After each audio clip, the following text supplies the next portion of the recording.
అందరికీ నమస్కారం. ఇవాళ మన స్టూడియోలో ప్రముఖ ఆధ్యాత్మికవేత్త ఆస్ట్రోన్యూమరాలజిస్ట్ సిస్లా జయశంకర్ గారు ఉన్నారు. గురుగారితో మాట్లాడదాం. గురుగారు నమస్కారం. ఆయుష్మాన్ భవ. గురుగారు, జనవరి 29వ తారీఖున పుష్యమాస అమావాస్య రాబోతుంది. మరి ఏంటి ఈ రోజుకున్న ప్రత్యేకత ఏంటి? ఆ రోజు మనం పాటించాల్సిన విధి విధానాలు ఏంటి? చేయాల్సిన పనులు ఏంటి? చేయకూడని పనులు ఏంటి?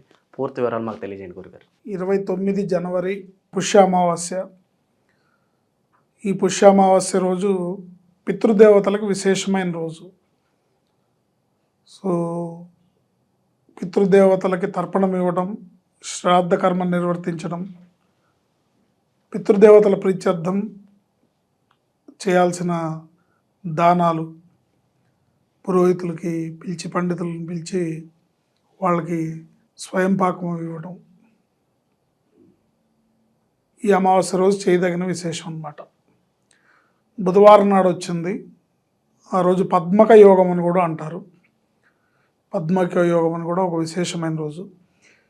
ఈ దక్షిణాయనంలో పితృ కార్యక్రమాలు మిస్ అయిన వాళ్ళు ఎవరైనా ఉన్నా, దక్షిణాయనంలో పితృదేవతల్ని విస్మరించి పితృదేవతలకి శ్రాద్ధ కర్మాదులు చేయని వాళ్ళు ఎవరైనా ఉన్నా,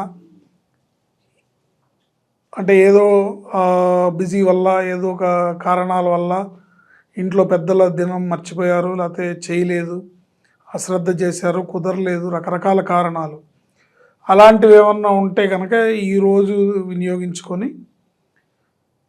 ఈ రోజున వాళ్ళ పెద్దలను తలుచుకొని శ్రాద్ధ కర్మను నిర్వర్తించడం ద్వారా పరిపూర్ణమైన పితృదేవత అనుగ్రహం లభిస్తుంది. ఎందుకంటే ఒక కుటుంబం వృద్ధిలోకి రావాలంటే దేవతానుగ్రహం ఎంత అవసరమో పితృదేవతానుగ్రహం కూడా అంత అవసరం. పితృదేవతల అనుగ్రహం లేకపోతే ఆ ఇంట్లో వంశం వృద్ధి పొందదు. ఆ ఇంట్లో పుట్టే పిల్లలు వృద్ధిలోకి రారు. అర్ధాంతరపు మరణాలు, ఆకస్మిక మరణాలు, అర్ధాయుష్ మరణాలు ఏదన్నా కుటుంబంలో జరుగుతుంది అంటే లెక్క ఏంటంటే ఆ ఇంట్లో పితృదేవతల శాపం ఉంది, పితృదేవత అనుగ్రహం లోపించింది వాళ్ళకి అని మనం అర్థం చేసుకోవచ్చు. సో అలాంటివి జరుగుతూ ఉంటే కనుక ఎలర్ట్ అయ్యి వాళ్ళ కుటుంబంలో ఉన్న పెద్దల్ని సంప్రదించి పై తరాల్లో చనిపోయిన వాళ్ళు ఎవరు ఉంటారో, పెద్దవాళ్ళు ఎవరున్నారో వాళ్ళందరికీ కూడా వాళ్ళ ప్రీతి కోసం చేసే కార్యక్రమాలను చేయడం ద్వారా ఆ వంశం నిలబడుతుంది, వంశాభివృద్ధి జరుగుతుంది. సో ఎవరైనా ఈ అమావాస్య రోజు ప్రతి కుటుంబానికి పూర్వీకులు ఉంటారు, పెద్దలు ఉంటారు, వాళ్ళందరినీ తెలుసుకొని వాళ్ళ ప్రీత్యర్థం శ్రాద్ధాది కర్మలు ఎవరి శక్తి కొలది వాళ్ళు చేయాలి. శక్తిని మించి అప్పులు చేసి చేయమని చెప్పట్లేదు. శక్తి లేకపోయినా కూడా కష్టపడి మీరేదో దాచుకున్న డబ్బుల్ని ఖర్చు పెట్టి చేయమని చెప్పట్లేదు.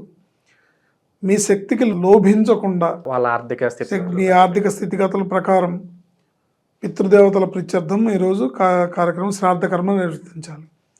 శ్రాద్ధ కర్మ నిర్వర్తించలేని వాళ్ళు బ్రాహ్మణుల్ని పిలిచి కాళ్ళు కడిగి ఇచ్చి వాళ్ళకి స్వయం పాకం అవి ఇచ్చి వాళ్ళ కాళ్ళు కడిగి నెత్తిన నీళ్లు చల్లుకొని మీ పితృదేవతలకు నమస్కారం చేసుకోవాలి. ఈ కార్యక్రమాలన్నీ గురుగారు విశేషంగా గోకర్ణంలో చేస్తూ ఉంటారు. అక్కడికి వెళ్ళి చేస్తేనే ఎక్కువ మరి రిజల్ట్ ఉంటుందంటారా, లేదంటే దీని గురించి ఏమంటారు? అంటే వెనకటికి ఒక సామెత ఉంది, అసలే లేదురా మొగడు అంటే పెసరపప్పు వండవే పెళ్ళామా అని అంట. ఇంట్లోనే పెద్ద పితృదేవతలు తలుచుకొని నమస్కారం చేయట్లేదు, ఇంట్లోనే కార్యక్రమం చేయట్లేదు, మళ్ళీ గోకర్ణం వెళ్ళి ఎట్లా చేస్తారు? ముందు ఇక్కడ చేస్తే అక్కడికి వెళ్ళి చేసుకునే అర్హత వస్తుంది.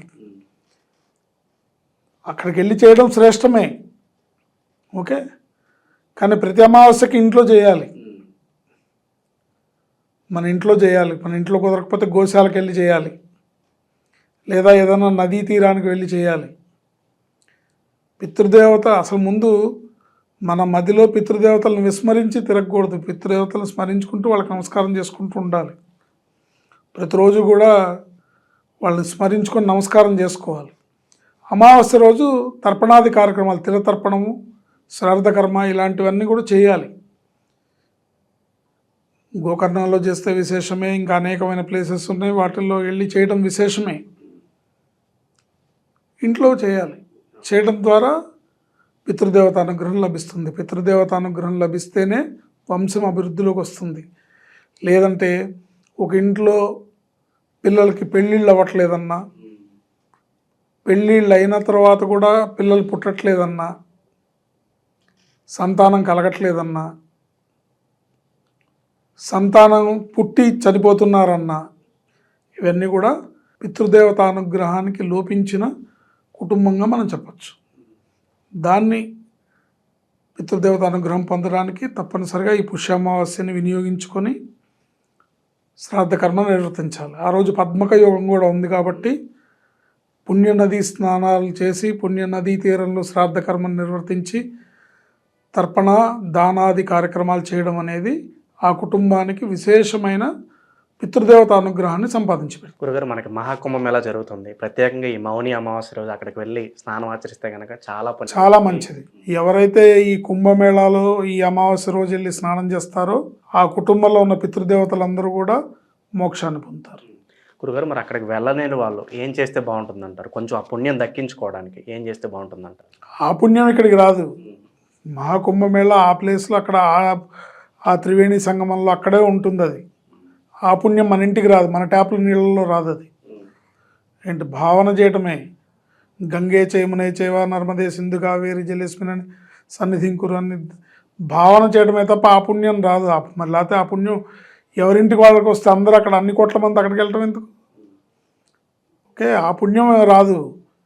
వెళ్ళలేకపోతే కనీసం మీ ఇంట్లో ఉన్న మీరు మీ పితృదేవతలకి తర్పణ కార్యక్రమాలు చేయాలి. అది కూడా చేయలేకపోతే కనీసం గోశాలకు వెళ్ళి గోశాలలో గోవుకి దానాన్ని తినిపించడం ద్వారా పితృదేవతలు స్మరించుకొని గోవుకి నమస్కారం చేస్తే గోవు ప్రసన్నం చెందితే మీ పితృదేవతలు ప్రసన్నం చెందుతారు. ఆ రోజు గురుగారు పొరపాటును కూడా చేయకూడని పనులు అంటే ఏం చెప్తారు గురుగారు? చేయకూడని పనులు అంటే చేయకూడని పనులు అనే దాంట్లోనే ఉన్నాయి అన్నీ. ఏది చేయొచ్చు ఏది చేయకూడదనే పనులు ఉన్నాయి కదా, అవేవి చేయకూడదు. చేయకూడని పనులు ఏవి చేయకూడదు. పుష్య అమావాస్య గురించి ఎన్నో విశేషాలు మాకు తెలియజేశారు గురుగారు. ధన్యవాదాలు. ఆయుష్మాన్ భవ.